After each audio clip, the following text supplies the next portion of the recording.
Hello there. I want to share with you a story. Maybe this story will teach you something. I was grading essays at my desk when the phone rang. The clock read 4:12 p.m. My daughter Lily should have been home from track practice by then. The voice on the other end wasn't hers. It was my wife, her tone ragged, almost broken. "David, there's been an accident. Lily's in the hospital." The papers slipped from my hands, scattering across the floor. My heart lurched so violently I thought it might stop. I grabbed my keys, barely remembering to lock the front door as I sprinted to the car. 20 minutes later, I was racing through the fluorescent-lit corridors of St. Joseph's Hospital, the smell of antiseptic burning my lungs. I found my wife, Claire, hunched in the waiting room, mascara streaking her cheeks. She clutched a crumpled tissue like it was her only anchor. "She was crossing at the light after practice," Claire whispered, eyes wide with shock. "Some kid in a black Mercedes blew through the red, hit her hard, and just kept driving." The room tilted around me. My fingers dug into the armrest of the chair beside her. A doctor in scrubs appeared, introducing herself as Dr. Avery. "Mr. and Mrs. Reynolds, your daughter is stable. Broken ribs, mild head trauma, and internal bleeding we've managed to control. She's very lucky." Lucky. That word felt like an insult. My little girl lay hooked to machines because some reckless boy with too much horsepower under his foot and too much money in his family name thought stoplights didn't apply to him. When Claire asked if we could see Lily, the doctor shook her head gently. "She's sedated. Tomorrow morning." As we walked toward the parking garage in stunned silence, a detective approached. His name was Mark Delaney, a thin man with weary eyes that told me this wasn't his first ugly case. "Mr. Reynolds," he said quietly. "We traced the license plate. The car belongs to Tyler Monroe, son of Daniel Monroe, CEO of Monroe Global." I felt Claire stiffen beside me. Everyone in our city knew the name Monroe. Their real estate empire stretched across 3 states. Detective Delaney lowered his voice even more. "There were witnesses. They saw Tyler behind the wheel. But his father's already hired a team of lawyers. They're claiming Tyler was at home all day. If this goes the way I think it will." "You mean it'll disappear?" I finished for him, my voice flat. He didn't answer, but his silence said enough. That night, I sat by Lily's hospital bed. The steady beep of the heart monitor was the only thing keeping me grounded. She looked so small beneath the white sheets, her wrist still wearing the charm bracelet I gave her on her 13th birthday. I had promised her once that I would always protect her. Now I was staring at the proof that I had failed. And that's when something inside me, something I thought I buried years ago, woke up again. Because before I was a high school teacher, before I spent my days talking about history, I had a very different life. A life where I didn't just talk about men who fought back against injustice. I was one of them. And if Daniel Monroe thought his money made his family untouchable, he was about to learn just how wrong he was. The next morning, Lily was awake. Her voice was weak, but her grip on my hand was strong. "Dad." The light was green. I saw the car coming, but it was too fast. I couldn't move. Her words broke something inside me. I kissed her forehead and whispered, "Don't worry, sweetheart. They won't get away with this. I promise." By noon, Detective Delaney called with the news I expected but still dreaded. "The DA's office isn't filing charges. They're saying witness testimony won't hold up. Without physical evidence, it's dead." I closed my eyes, my voice calm in a way that frightened even me. Thank you for letting me know, Detective. When I hung up, Claire looked at me, searching my face. They're really going to let him walk? I nodded once. Not if I can help it. That evening I drove downtown, past the glittering skyline, to the tallest tower in the city, Monroe Global's headquarters. The lobby was polished marble and steel, the kind of place designed to remind you how small you were. I need to see Daniel Monroe, I told the receptionist. She gave me a practiced smile. Do you have an appointment? Tell him David Reynolds is here. It's about his son Tyler and my daughter Lily. Her fingers hovered over the phone for a moment before she dialed. Minutes later, I was ushered into a vast office on the top floor. Daniel Monroe stood at the window, broad-shouldered, silver-haired, radiating arrogance. He didn't bother to turn when I entered. I understand you're upset about an unfortunate situation, he said, his voice smooth as polished stone. Unfortunate? My jaw tightened. Your son nearly killed a 13-year-old girl and ran. He finally turned, a faint smirk on his lips. Allegedly, and even if he was involved, which I'm not saying he was, boys make mistakes. Accidents happen. This wasn't an accident. It was a crime. Monroe's smirk widened into something cruel. Listen carefully. Even if charges were filed, nothing would stick. I own the judge assigned to this case. I own the DA's office. I suggest you take the settlement my lawyers will offer and move on with your life. Be grateful your daughter survived. He sat down behind his desk, clearly dismissing me. You're a teacher, Reynolds. A nobody. Don't overstep. I stepped closer, lowering my voice. You have 10 minutes to turn your son in. Full confession, or I'll make sure this city knows exactly what kind of man you are. Monroe laughed a harsh bark. Or what? You'll grade me an F? Get out of my office. I checked my watch. 9 minutes and 30 seconds. He hit a button on his desk phone.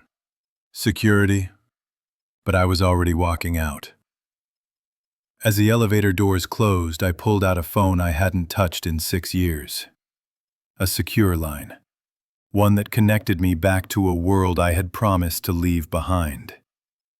The man on the other end answered on the first ring. Reynolds, I never thought I'd hear from you again. It's time, Nate. I need everything you've got on Daniel Monroe. Business, personal, offshore, all of it. There was a pause. Are you sure you want to open that door again? I looked at the reflection of my own eyes in the elevator's mirrored wall. Eyes I barely recognized anymore. I don't have a choice. He went after my daughter. Nate, he said finally. You sure you want to wake that sleeping dog? I don't have a choice, I repeated. My daughter could have died. There was a long, heavy breath on the line. Then, all right, give me 48 hours. I hung up and stared at my reflection for a long time. The man in the glass looked like two people stitched together. A school teacher in a cardigan, and something older, harder, wrapped around him like armor. I had promised myself I'd left that second life behind. Promises can bend when the people you love are in the balance. Nate delivered. He sent files the way a surgeon sends x-rays. Clinical, precise, damning. Corporate records tracing shell companies. A trail of transfers to offshore accounts. Invoices bearing Monroe Global's logo routed through a web of intermediaries. Names of consultants who existed only on paper.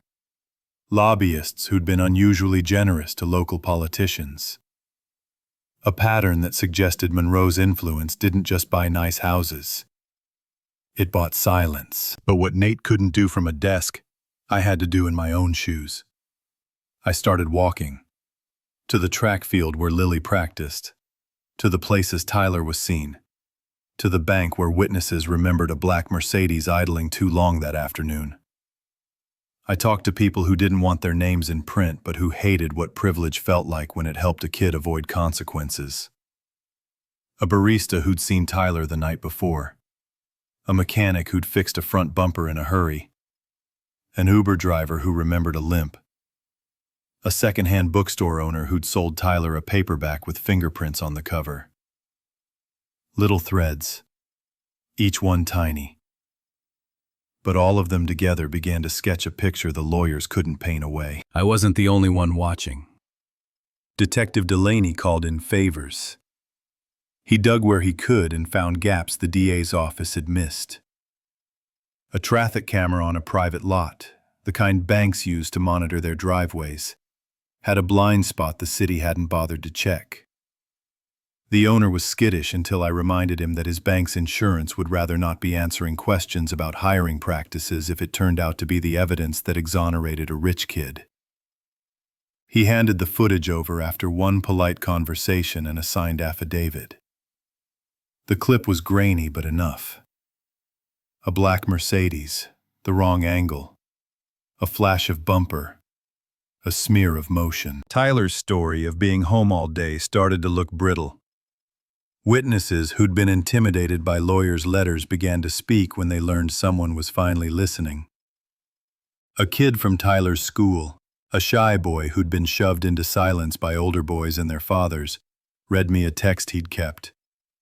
Tyler bragging about getting away with it and about his father fixing things. That message, dated 2 days after the collision, was a chisel against Monroe's marble. But there was still the judge. The DA, the invisible hand that smoothed out every problem for Monroe Global. That's where Nate's files mattered most. He'd quietly traced discrete contributions, lunches that coincided with sudden policy shifts, and a curious loan made to a local judge that matched almost exactly the weak charges dropped on a previous case. I forwarded the documents, not to a tabloid, not to a hostile TV host, but to someone with teeth. A lawyer in the state attorney general's office who owed Nate a favor from a long-closed investigation. Her eyes widened when she read the packet. "This is substantial," she told me. "We may have enough to open an inquiry." Once the AG's office had even a whisper of interest, the DA's posture changed. Papers moved. A warrant that hadn't existed 90 minutes earlier suddenly appeared. Detective Delaney's voice over the phone was grim and, for the first time, hopeful. "We've got a car to seize. We're getting permission to look through records. Stay out of sight. Stay out of sight." That sounded ridiculous in a skyscraper lobby or a suburban soccer field. It sounded like common sense when the stakes were reputations and liberty. I kept my head down. I answered emails from colleagues. I graded essays. I smiled at parents at the next game like nothing had happened. Inside, the engine was running. At night, I read through the discovery Nate had turned up in long, late sessions. Contracts with odd clauses. Emails with careless boasts. Payment confirmations routed through accounts in jurisdictions that liked secrecy as much as they liked beaches. I learned the names of the men who had profited off shortcuts and silence. I learned which charities had received donations that should have been taxes. I learned how carefully woven corruption can look like ordinary business if you're not trained to see the seams. But it wasn't just about evidence. It was about who shows up when the lights go out. Detective Delaney showed up at 3 in the morning with a subpoena. A young prosecutor who'd risked her job by asking questions came by with a witness list. An old friend of mine, a mechanic named Luis who'd sworn never to be bullied by the wealthy again, brought photographs of a bumper he'd repaired in a hurry. The kind of repair done after a hit and run. People I hadn't expected to help stepped forward quietly, one by one. because the truth had a pull that money sometimes couldn't match. And somewhere in the midst of all this, Lily healed. She was slow to joke at first, but the day she asked for her soccer ball back, I felt a weight lift off my chest I didn't know I'd been carrying. Her resilience was a quiet, stubborn thing, the kind kids have when the world forgets they're fragile and ordinary. She squeezed my hand in the hospital and whispered, "Dad, I knew you wouldn't let them get away with it." I didn't tell her everything. Some roads parents walk, we walk alone. When the first headlines hit, Detective Delaney had a warrant. Evidence turned up on a private security feed. A car was impounded. Tyler's family finally sent their lawyers into public view. Monroe Global released a statement expressing concern for Tyler's well-being and promising cooperation. It was the same corporate language they used to smooth every jagged edge. But language wasn't all they had. Their empire had depth. Their lawyers had resources. The next moves would be chess, not checkers. I set the kettle on and watched the steam curl. Nate's last message that night was brief. "Tomorrow we go to court." I dressed like a man who'd once traded secrets in a world of shadows, then drove to a hospital parking lot and waited in the car until Lily fell asleep. When I finally went into her room, I sat and read her a story like I used to, before she learned about things like loss and cruelty. When I tucked the blanket around her, I whispered, "Tomorrow, we finish this." She mumbled something in sleep that sounded like a promise. So did I. Morning arrived like a held breath. I watched the sunrise from Lily's hospital window while she slept, pale and small but steady. My phone buzzed. Detective Delaney. Short message. "Seizing vehicle at 9. Be ready." At 8:30, I stood behind the police tape as a low flatbed rolled the car into public view. The black Mercedes that had changed our lives sat there. Hood dented, bumper scratched, a smear of dried paint along the front grille. Reporters had already arrived, their cameras angled for the moment the sheet came off. Monroe's lawyers clustered nearby like a storm cloud, faces blank. When the tarp dropped, a small cheer rose from a handful of neighbors who'd come to watch the spectacle. I didn't cheer. I felt the world narrow down to metal and glass and the unmistakable knowledge that this object had been the cause of my daughter's hospital mattress. Tyler wasn't there. He'd been taken into custody hours earlier, sitting in an interrogation room that no longer offered comfort or excuses. The DA's office moved quickly after that. A forensic team combed the car for fibers, paint flakes, and anything that matched the scene. They photographed every millimeter, lifted prints, checked VINs, compared airbag deployment signatures against the angle of impact. Evidence that had looked like a string of small, useless things began to form a hard line, the kind a competent prosecutor could present in court. Monroe Global issued a terse statement about cooperating with authorities. Behind the cameras, I saw the legal team whispering into their phones, damage control in motion. I walked the perimeter and shook hands with Detective Delaney and the young prosecutor who'd taken a risk to follow the paper trail. Their eyes were tired but fierce. "We couldn't have done this without you," Delaney said quietly. I only nodded. This wasn't about me. It was about the fact that truth, when collected carefully and presented properly, could still move mountains. The first news cycle hit that night. Local anchors replayed the blurred footage from the private lot, parsed the timelines, and showed the car in the impound lot. Talk radio callers shouted about privilege and influence. Social media fed on righteous anger and speculation. I learned quickly that public attention was a double-edged sword. It could bring pressure, but it could also make enemies sloppy. Monroe's PR team shifted from denial to a more cautious tone. They began to leak their own narrative. Tyler was a troubled kid with mental health issues, they said. He needed help, not spectacle. The line was fine, sympathy for a young man framed as family tragedy, but it was also the same language used for the powerful whenever consequences threatened. Within 72 hours, the DA's office filed charges: vehicular assault, leaving the scene, and a string of related counts. Tyler's surrender had been the hinge. Overnight, the city's posture changed. Judges who'd been quiet before began to speak publicly about impartiality. The mayor called for a full review of private camera access policies. It was as if a long, dirty seam of influence had been ripped open and clean air rushed through. There were moments I hadn't anticipated. A man at the impound lot, a mechanic named Luis, approached me with a folded paper. "You did good," he said. Inside was a receipt. The repair he'd done anonymously for a car matching Tyler's description. Done immediately after the crash. Thought they'd pay me cash if I kept my mouth shut. Didn't like how they told me to rush it. He'd kept the receipt, in case a conscience ever came calling. I thought about all the small, quiet acts that had added up to this day. A mechanic's receipt.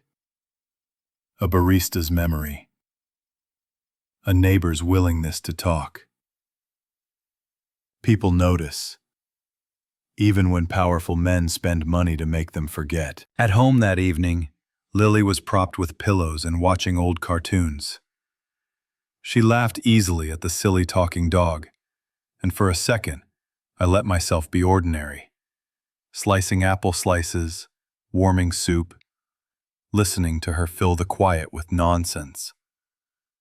My hands still shook sometimes when I thought about evidence or courtrooms, but those were practical fears, not paralyzing ones. We had momentum now. We had truth. And truth felt like a weapon that didn't depend on muscle, only on persistence. Still, the real test was ahead. Monroe's team fought back with money and deadlines. They filed motions, demanded discovery, challenged chain of custody on evidence, and tried to discredit witnesses who'd come forward. Overnight, the quiet people who'd helped us felt intimidation and pressure. Some withdrew. Others stood firm. That's when I understood the nature of courage in a small town. It wasn't a single heroic act. It was habitually choosing right in tiny increments, over and over. Then came the call that made my blood run cold. A lawyer representing Monroe's interests left a message for me. The voice was smooth, plastered with faux concern. "Mr. Reynolds, this can all go away. Drop the public statements. Drop the nuisance of litigation. We'll make sure the family gets a settlement and therapy for their son. Think of the strain on your daughter. Think of privacy." Threats dressed as offers. It was the same language Daniel Monroe had used in his office, now polished. I replayed the message twice, then deleted it. I tucked my phone into a drawer and went to Lily's room. She looked up and asked if we could practice soccer drills in the yard once she was stronger. I smiled and promised her I'd be there. Outside the house, the city was shifting. People I'd never met stopped me at grocery stores and thanked me for not letting money buy justice. A teacher from across town left flowers at the hospital. They were small things, gestures, but each one was a reminder that this fight had become bigger than one family. It had become a conversation about what kind of town we wanted to be. 2 weeks later, the first pretrial hearing was scheduled. Reporters filled the courthouse steps as if history were being handed to them, one legal brief at a time. My palms were calloused from holding Lily's hand. My throat was raw from speaking with prosecutors and answering questions about timelines. But when the bailiff called my name to speak as a victim, I stood and said what needed saying. I didn't rage. I didn't plead. I told the court, simply and clearly, what I had seen, what Lily had seen, and why a life had been bent by a wheel and left in the street. A judge looked at me, and for the first time in years, I felt like a citizen whose voice mattered in a room with men used to buying outcomes. The crowd outside cheered, not for me, but for what the day represented. We had turned a small, cruel event into a test of civic will. That night, as I lay awake, I thought about the weight of ordinary courage, the way it accumulates into something that can topple empires built on secrecy. Lily breathed steadily in the next room. Her breath was the country's best answer to those who think influence is more powerful than conscience. The courthouse smelled faintly of polished wood and dust, the kind of place where time seemed to move slower, where voices echoed longer than they should. I sat at the victim's table with the prosecutor beside me. Across the aisle, a wall of tailored suits formed the defense team for Tyler Monroe, led by two senior partners flown in from New York. Their job wasn't just to defend him.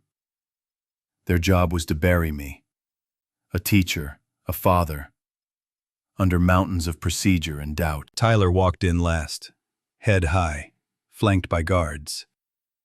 For a moment, I saw not the privileged boy who had almost killed my daughter, but a scared young man hiding inside his father's shadow. His eyes scanned the room until they landed on me. He didn't flinch.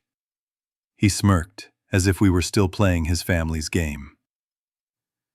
I met his gaze and didn't look away. The judge, a woman known for her clipped efficiency, called the session to order. Opening arguments were brief. The prosecution outlined the case. Eyewitness testimony, forensic matches, security footage. The defense countered with equal brevity. Mistaken identity, unreliable witnesses, a campaign of harassment against an innocent family. It was the oldest strategy in the book. Make the process so messy that truth drowns in it. When my turn came to testify, the courtroom lights felt hotter than they should. I rose, walked to the stand, and placed my hand on the Bible. The oath felt heavy. I wasn't there to embellish or to rage. I was there to speak the plain truth.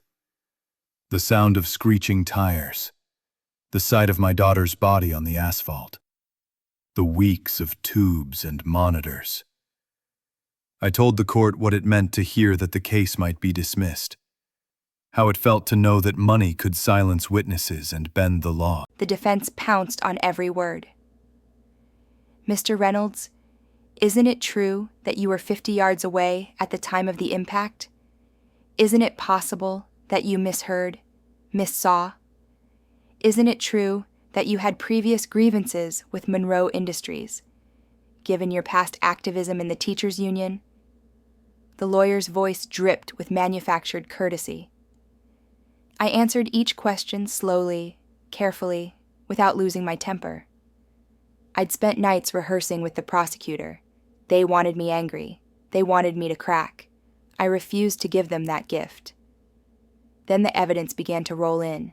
Photos of the car, the mechanic's hidden receipt, the traffic footage pulled from the private bank server. Piece by piece, the narrative shifted.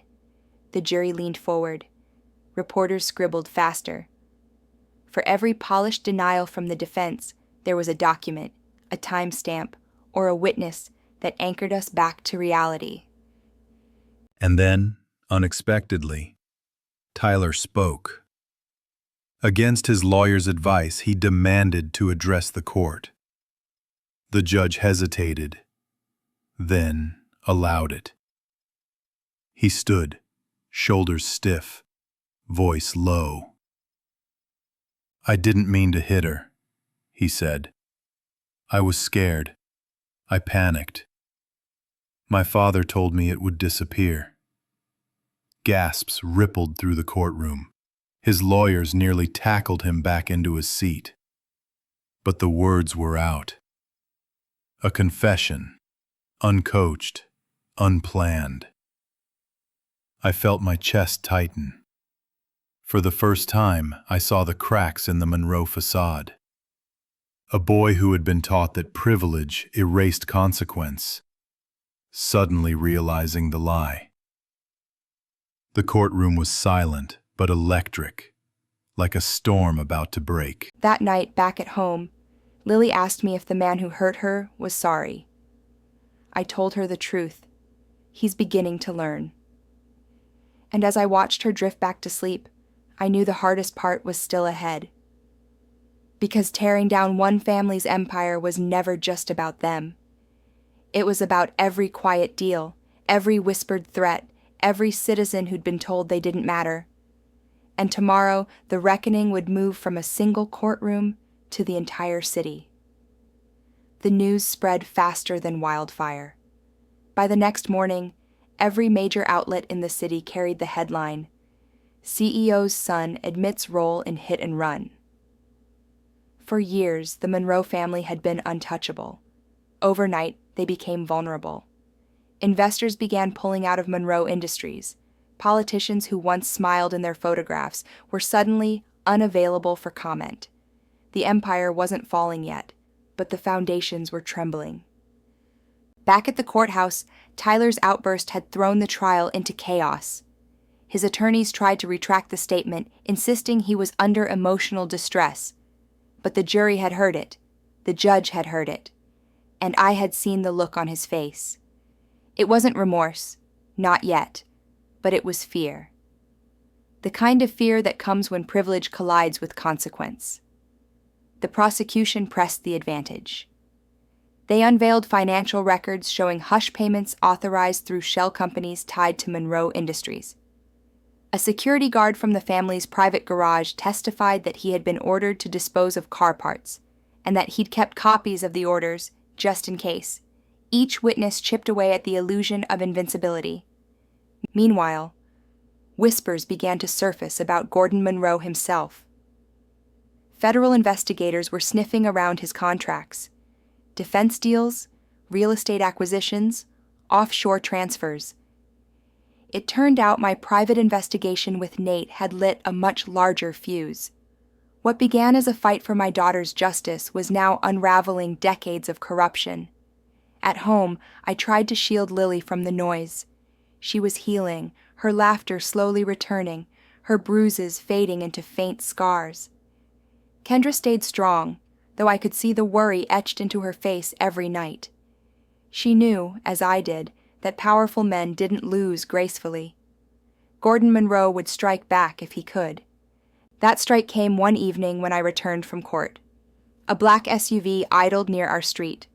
The windows were tinted, but I recognized the message, a reminder that the Monroes still had reach, still had claws. I stood there on the sidewalk, my briefcase in hand, staring at that vehicle until it finally rolled away. I didn't call the police. I didn't need to. I knew the rules of intimidation better than they did. The next day, I visited Nate again. He leaned back in his chair, a faint smile tugging at his mouth. "You sure you're done with the agency, Victor? Because you're running an operation right now like you never left." "I'm not hunting enemies in foreign cities anymore," I said. "I'm defending my family and my own." Nate's eyes narrowed. "Then you already know what's coming. Gordon Monroe won't sit quietly while his empire crumbles. If you want this finished, you have to push all the way. No hesitation." And he was right.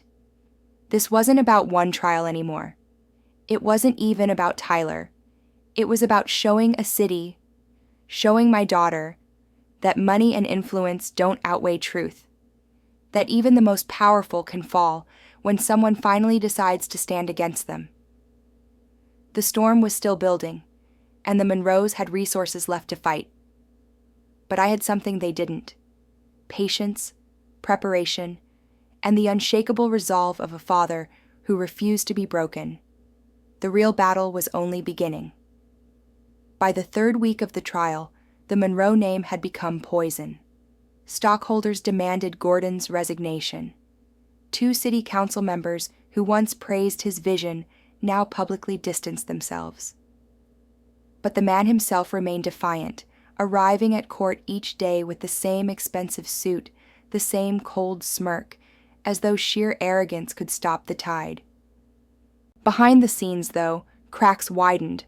Anonymous leaks poured into journalists' inboxes, offshore accounts, hidden partnerships with defense contractors, bribes paid to judges.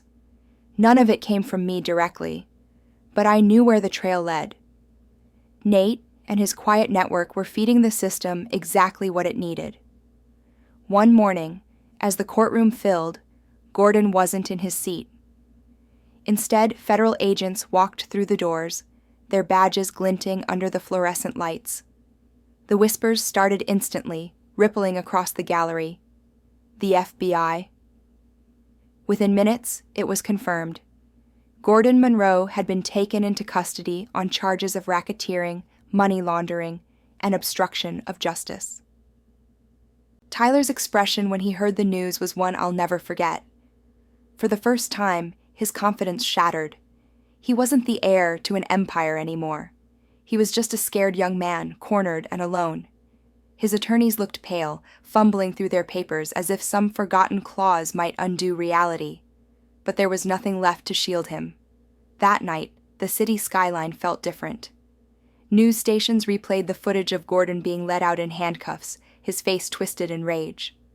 Protesters gathered outside Monroe Industries, chanting for reform. Ordinary citizens who had lived too long under the shadow of his influence finally saw what happened when someone stood up. At home, Lily sat beside me on the couch, her small hand resting on mine. "Dad," she asked softly, "is it over now?" I looked into her eyes, the same eyes I'd promised to protect since the day she was born. "Not yet," I told her, "but soon." Because justice isn't just a single moment. It's the long, grinding weight of truth pressing down until corruption breaks under it. And as I tucked my daughter into bed that night, I knew one thing with certainty. The Monroes had built their world on fear. But fear only works when good people stay silent, and I was done being silent. The final sentencing hearing drew a crowd larger than any trial the courthouse had ever seen. Reporters lined the steps, cameras flashed nonstop, and the air inside the courtroom was heavy with expectation. This wasn't just about Tyler Monroe or his father anymore. It was about whether wealth and influence could finally be held accountable. Judge Pierce entered, her gavel striking once. Silence fell. Tyler stood at the defense table, thinner now, his once cocky posture replaced by nervous fidgeting. Gordon, in an orange jumpsuit, sat behind him, awaiting his own fate.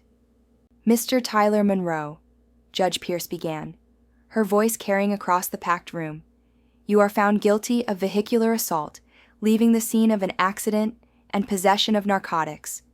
The court sentences you to 6 years in federal prison with eligibility for parole after 3. A gasp ran through the gallery. Tyler's lawyers had fought for probation, but the weight of the evidence was undeniable.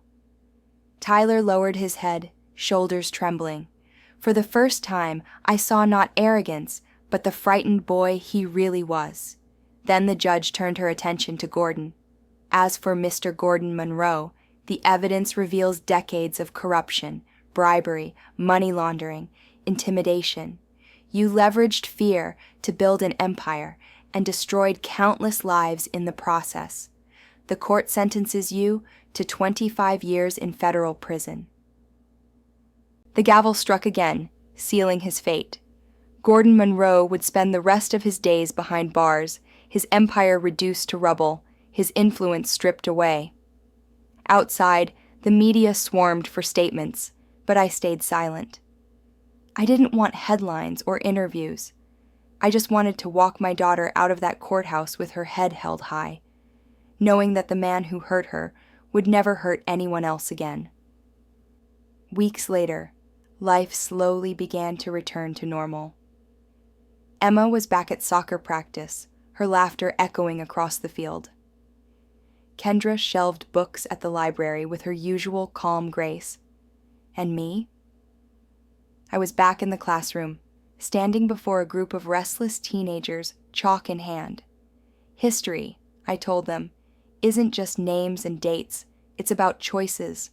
Some men choose power at any cost. Others choose justice, even when it costs them everything. And sometimes it takes ordinary people to remind the powerful that they're not untouchable. One student raised his hand. Like you, Mr. Parsons? I smiled, shaking my head. No. Like us. All of us. Because justice doesn't come from heroes in capes.